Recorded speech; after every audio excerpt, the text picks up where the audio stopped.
Pessoal, ainda dentro do Sistema Tributário Nacional, a gente passa agora para outro assunto. A gente vai começar a ver aquele tópico importantíssimo que eu apresentei para vocês, das limitações constitucionais ao poder de tributar. E a gente começa o estudo dessas limitações com os nossos princípios tributários. E o primeiro princípio que a gente vai estudar, eu falei que a gente voltaria nele, é o princípio da legalidade tributária.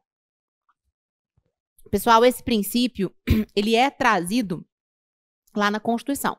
Só que não me confundam, por favor, o princípio da legalidade solto, aquele amplo, com o princípio da legalidade tributária.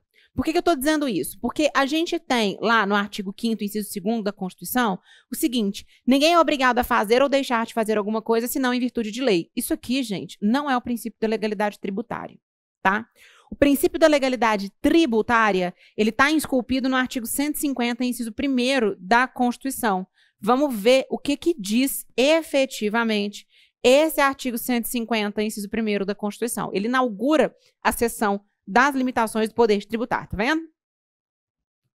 Sem prejuízo de outras garantias asseguradas ao contribuinte, é vedado à União, aos estados, ao Distrito Federal e aos municípios exigir ou aumentar tributo sem lei que o estabeleça. Isso daqui, esse daqui, é o nosso princípio da legalidade tributária. Basicamente, ele diz o seguinte: tu quer criar tributo, ente federativo? Quero. Então tem que ter lei para isso. Fim. Quer criar, quer aumentar? Tem que ter lei. Qual que é a origem, né, que a doutrina costuma colocar aqui, a origem desse princípio tributário? A Magna Carta. Né? A Magna Carta, ela vem sendo colocada ali como um dos primeiros documentos que gera essa ideia de consentimento da população com relação à carga tributária a qual ela está sujeita. Eu sei que é uma ideia bastante romântica, mas isso acaba acontecendo aí, tá? E acaba sendo cobrado nos concursos públicos. E ele está presente, como a gente viu, né, esse princípio da legalidade, no próprio conceito de tributo. A gente viu aqui como a carta característica do conceito de tributo. Ele recebe alguns apelidos, como, por exemplo, princípio da legalidade estrita, princípio da legalidade tributária. Ele também recebe alguns apelidos como princípio da tipicidade, fazendo uma analogia com o direito tributário mesmo, uma vez que o tipo penal é o primeiro elemento jurídico que nós temos da teoria do crime, né? Se não houver a tipicidade, pelo menos formal, não tem crime em sentido estrito. Só que tem um apelido dele que só um autor usa, que é o Pontes de Miranda, e ele chama o princípio aqui da legalidade como o princípio da legalitariedade. E aí eu fico com medo de, eventualmente, seu examinador querer inventar moda, sabe? Tirar esse nome do sovaco, e você nunca ter ouvido falar disso. Então, o princípio da legalitariedade é princípio da legalidade para o Pontes de Miranda. Também vocês podem encontrar como sinônimo aqui o princípio da tipicidade tributária, fazendo um paralelo, uma analogia com o direito penal. Ok? Como é que funciona, então, o princípio da legalidade? A ideia dele é a seguinte: toda vez que você quiser criar ou majorar um tributo, você tem que fazer isso por meio de lei em sentido estrito. Vejam que a Constituição em nenhum momento fala que se você quiser extinguir um tributo, se você quiser reduzir o tributo, você tem que fazer por meio de lei em sentido estrito. Mas existe um princípio chamado princípio da paridade das formas, que a ideia é a seguinte: se você precisa de algo para fazer alguma coisa, você precisa de um instrumento para fazer alguma coisa, você precisa do mesmo instrumento para desfazer. Né? Por exemplo, então, se eu preciso de lei em sentido estrito para criar um tributo, eu preciso de lei em sentido estrito para descriar esse tributo. Por isso que a gente pode afirmar com tranquilidade o seguinte: tanto para, como regra, tá? Tanto para criação quanto para majoração de tributos, eu preciso de lei em sentido estrito. Em razão do princípio da paridade das formas, tanto para fins de extinção ou de redução do tributo, eu preciso de lei em sentido estrito. Tá bom, Lilian, mas o que atende? Quais são os veículos normativos que vão atender esse conceito de lei em sentido estrito para se respeitar o princípio da legalidade? Lei ordinária, lei complementar, lei delegada e medida provisória. O STF ele tem já um posicionamento bastante pacificado no sentido de que a medida provisória é sim um veículo normativo que atende esse conceito, essa estrutura, tá? De princípio da legalidade. Então, de novo, o que é lei em sentido estrito para respeitar o princípio da legalidade? Lei ordinária, lei complementar, lei delegada ou medida provisória. Esses veículos normativos estão previstos no artigo 59, incisos 1º a 4º da Constituição Federal. Isso aqui é lei em sentido estrito e atende o disposto no artigo 150, inciso 1º da Constituição. Beleza? Com relação à medida provisória, a gente tem que entender o seguinte. Ela é apta, sim, a criar tributos. O próprio artigo 62, parágrafo 2º da Constituição Federal, deixa isso aqui muito claro pra gente quando fala, por exemplo, um imposto for criado por medida provisória. Então é só um argumento de reforço. E aqui, gente, é só se a prova quiser ficar difícil demais. Se ela quiser ficar difícil demais, ela pode cobrar o disposto no artigo 246 da Constituição Federal. Vamos lá abrir e ver o que diz o artigo 246 da Constituição Federal.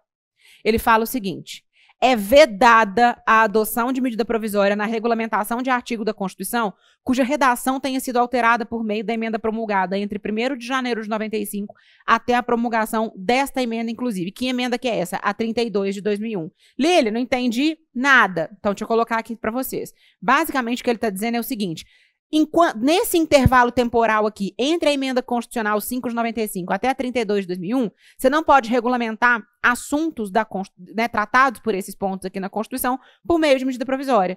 No direito tributário, no seu material, eu coloquei aí para vocês quais são os assuntos aos quais essas restrições se aplicam, tá? Aqui depois, deem uma olhada.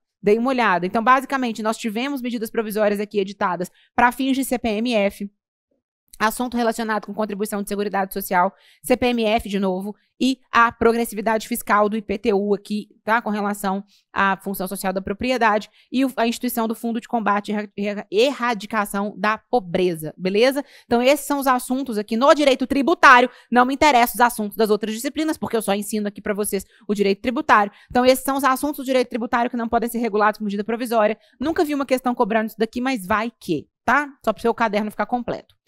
Existem alguns tributos, no entanto, que exigem lei complementar. Lembra que a gente começou o curso e eu falei para vocês o seguinte: alguns assuntos do direito tributário precisam de lei complementar. É uma reserva de matéria a lei complementar. Quando isso acontece, isso quer dizer que apenas, então, somente a lei complementar pode ser utilizada. Então, o que eu te falei no primeiro momento?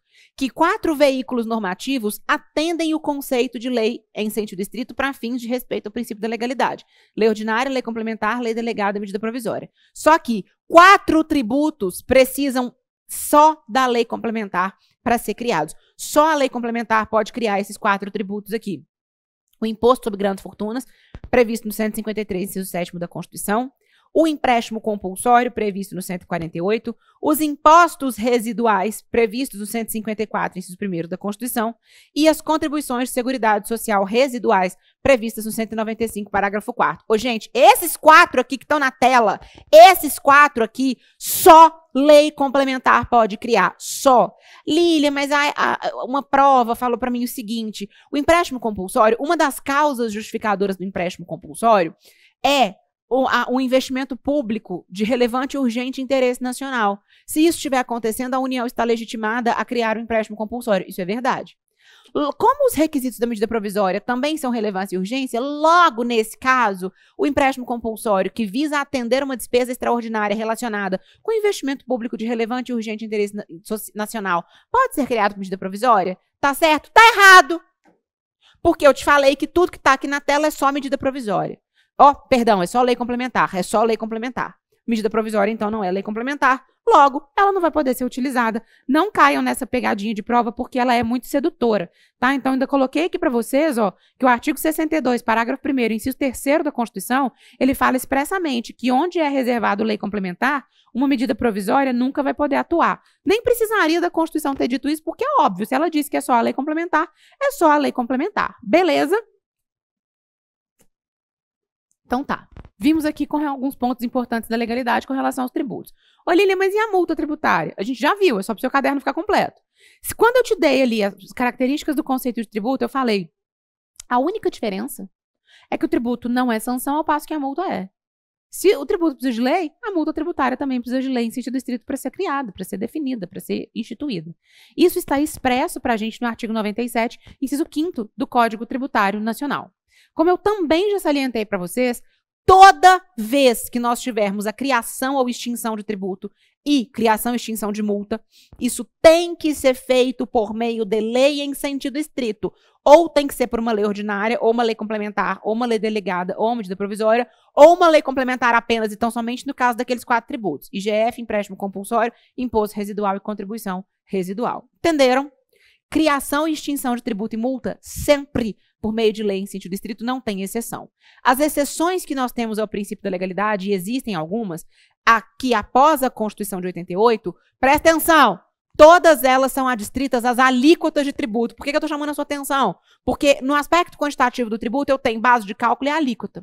Base de cálculo é a grandeza sobre a qual aquela alíquota vai incidir. Por exemplo, no caso do IPTU, qual que é a base de cálculo do tributo? O valor venal do imóvel. Qual que é a alíquota? Sei lá, tirando do sovaco, 2%, em cima do valor venal de 20 mil daquele imóvel. Entenderam?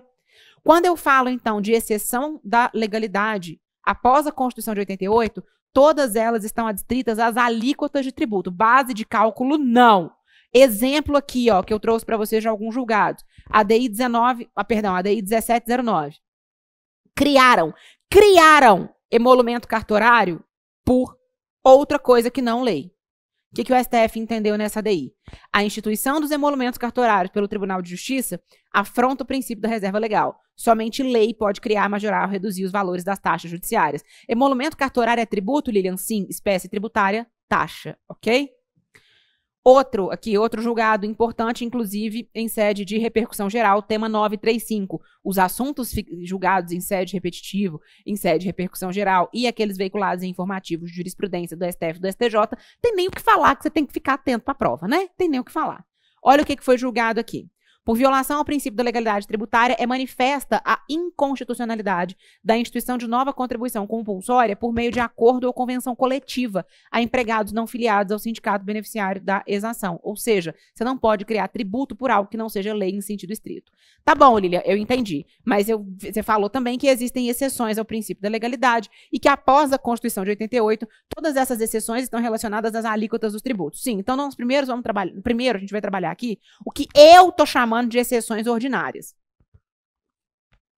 O que eu tô chamando de exceções ordinárias? Aquelas que nós temos previsão expressa lá na Constituição como exceções ao princípio da legalidade, tá? Primeiro grande grupo, um dos mais cobrados em prova, é o grupinho dos chamados impostos extrafiscais. Quem são os impostos extrafiscais? Imposto de importação, exportação, IPI e IOF.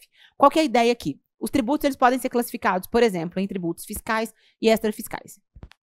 Um tributo fiscal, ele visa principalmente arrecadar dinheiro para o cofre público. Principal objetivo de um tributo fiscal é fazer caixa para o Estado.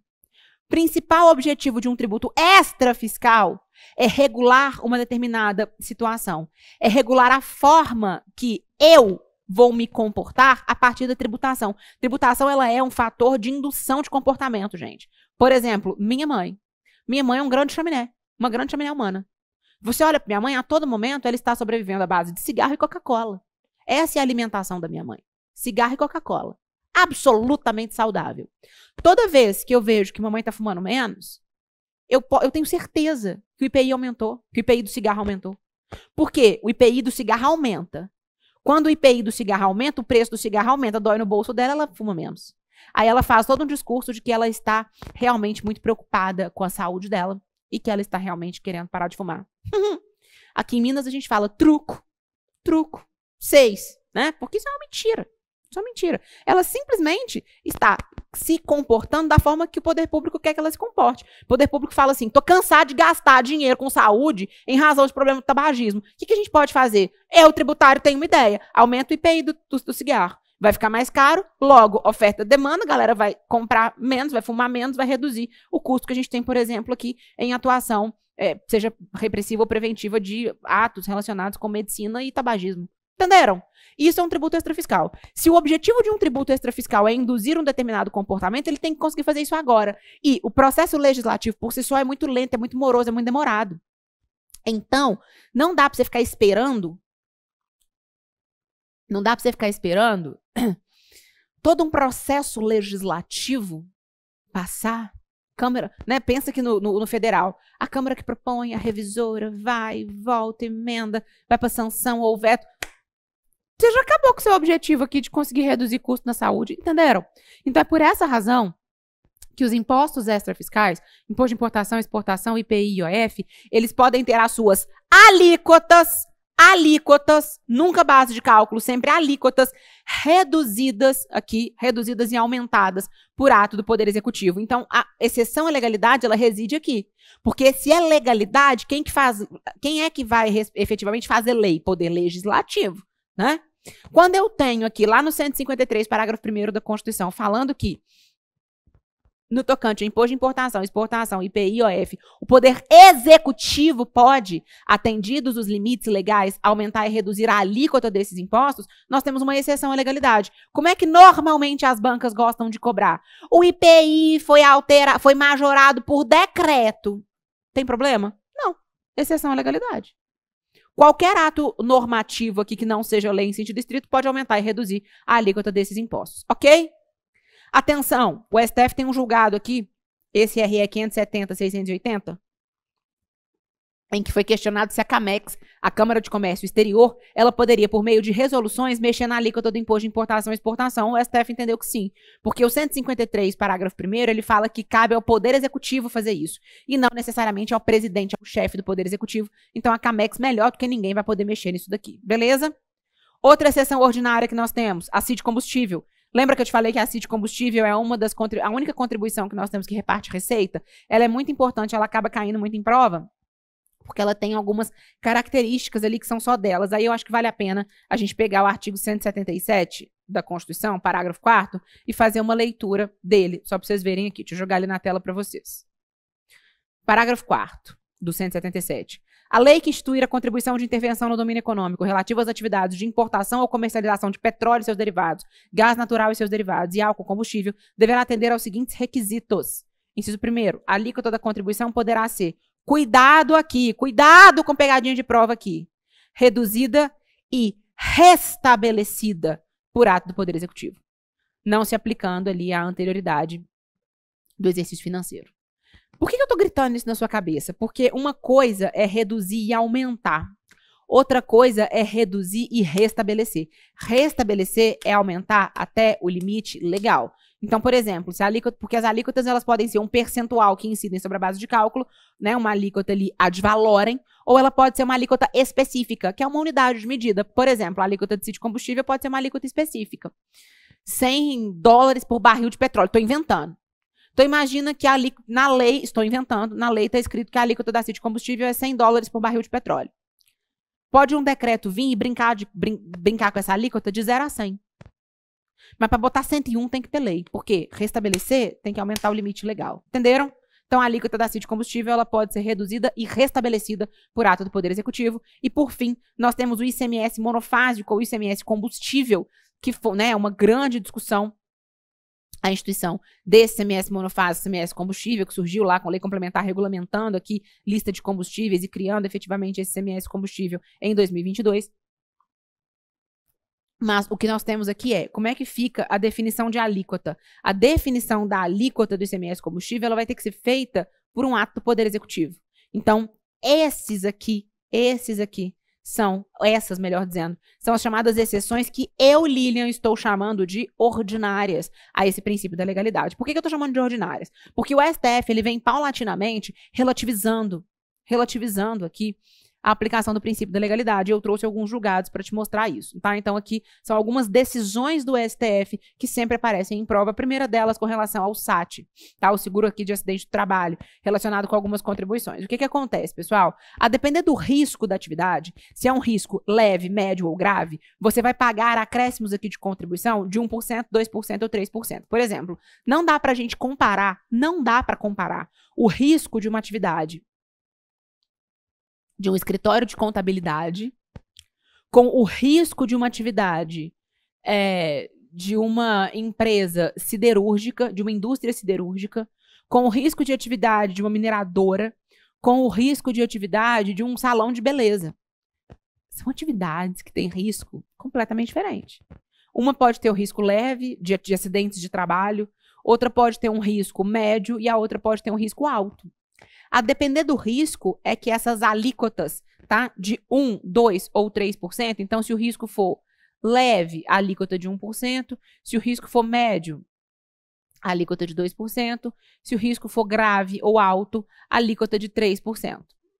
O que aconteceu nesse caso aqui? A lei, em sentido estrito, a lei, ela trouxe, se o risco da atividade for alto, 3%. Se o risco da atividade for médio, 2%. Se o risco da atividade for leve, 1%. Mas a lei não disse o que era risco alto, leve ou baixo. Entenderam? Quem fez isso, presta atenção, quem trouxe a definição do risco da atividade foi um decreto. E isso foi levado para o STF para entender se a definição disso daqui por algo que não é lei em sentido estrito afrontaria legalidade, o STF entendeu que não. Por quê? Ele entendeu que todos os requisitos legais ali da hipótese de incidência da norma tributária foram previstos na lei. Agora, a definição do que é risco leve, médio ou alto, isso realmente é muito fluido. Então, por ser muito fluido, seria mais fácil e melhor, e atenderia melhor ao comando aqui da norma e o seu objetivo, que isso fosse feito, de fato, por meio de um decreto. Isso não violaria o princípio da legalidade tributária, de acordo com o STF, ok? Aqui nós temos dois casos diferentes, e prestem atenção para vocês não confundirem. Esses dois casos aqui, ó, da RT, a taxa RT, a notação de responsabilidade técnica, elas são diferentes. Né? Por exemplo, às vezes quando você precisa de um laudo, a gente usa muito laudos periciais, né, e perícias em processos tributários, por exemplo, para saber se haverá ou não haverá incidência de IPTU num determinado imóvel, se ele tem ou se ele não tem os requisitos previstos ali no parágrafo 1º do artigo 32 do CTN, a fim de atrair a incidência do IPTU. É muito comum a gente se valer de uma perícia de engenharia, por exemplo, para entender se aquelas construções elas atendem os requisitos e afins. Então, a gente sempre pede, né, que, obviamente, essas perícias e esses laudos eles sejam entregues com anotação de responsabilidade técnica. Aí, o que aconteceu? Aconteceu o seguinte, o CREA, ele, numa situação, num caso, ele tinha a lei que trazia o valor máximo que poderia ser cobrado a título dessa RT. Primeiro caso, a lei trazia o valor máximo. Segundo caso, a lei não trazia valor e falava que um ato regulatório do CREA, portanto, algo que não é lei, definiria o valor da RT. Tá vendo que nós temos situações completamente diferentes? Naquela situação em que havia a lei trazendo um limite para fins de valor da cobrança da RT, o STF considerou constitucional. Por quê? Porque, às vezes, gente, o valor de uma RT para ser cobrado, por exemplo, no município de São Paulo, não justifica cobrar o mesmo valor que eu cobro no município de São Paulo para RT para o município de Ourilândia do Norte do Pará e para o município de Betim, em Minas Gerais. São realidades diferentes, são situações diferentes. Então, a instituição ela poderia dizer qual que é até o valor da lei. Isso o STF falou que não tem problema. A outra situação em que a lei dizia, que a lei não trazia valor, perdão, em que ela não trazia teto, aí o STF declarou inconstitucional por violação à legalidade. Beleza? Depois nós tivemos uma situação aqui que foi uma situação bem complicada, primeiro analisada pelo STJ, tá? Nesse RESP aí, e depois a mesma situação analisada pelo STF foi julgada aqui em repercussão geral, tema 939, também na ADI 5277. O que acontece? Essa lei aqui, 10.865 de 2004, ela traz pra gente uma situação muito semelhante com a ideia da CID combustível. A lei traz a alíquota. A lei trazer a alíquota tá certo? A lei trazer a alíquota tá certinho, gente. Quando a lei traz a alíquota, é isso que tem que trazer mesmo, tá tudo certo. Então, a lei, ela traz lá a alíquota no artigo 8º, tá? Deixa eu colocar aqui pra vocês a lei. Ela traz essa lei 10.865, ela traz lá no seu artigo 8º, se não me engano, quais serão as alíquotas aqui relacionadas a PIS e COFINS de receita financeira do regime não cumulativo. Isso aqui só vale para receita financeira, tá? PIS e COFINS de receita financeira e, obviamente, do regime não cumulativo, que é o que trata essa lei 10.865. Então, ela fala, a alíquota vai ser X e Y. Aí, o artigo 27 dessa lei fala o seguinte, um ato do Poder Executivo poderá reduzir e restabelecer as alíquotas previstas lá no artigo 8º, as alíquotas aqui do PIS e da COFINS, que vão incidir sobre receitas financeiras do regime não cumulativo. Lília, isso é muito parecido com o que nós temos lá no 177, parágrafo 4º, para a CID combustível, que você falou que tem que ir até o limite legal. Beleza, gente, mas tem um ponto aqui que é muito importante. Quando eu tô falando de CID combustível, isso está lá na Constituição. Aqui eu tenho uma lei que trouxe uma exceção à legalidade que não está prevista na Constituição. Entenderam? Isso foi questionado para o STF. STF, isso aqui é inconstitucional. O STF fechou os olhos e falou, não. Que isso aqui tem uma função extrafiscal, então tá tudo bem. Isso aqui é uma aberração.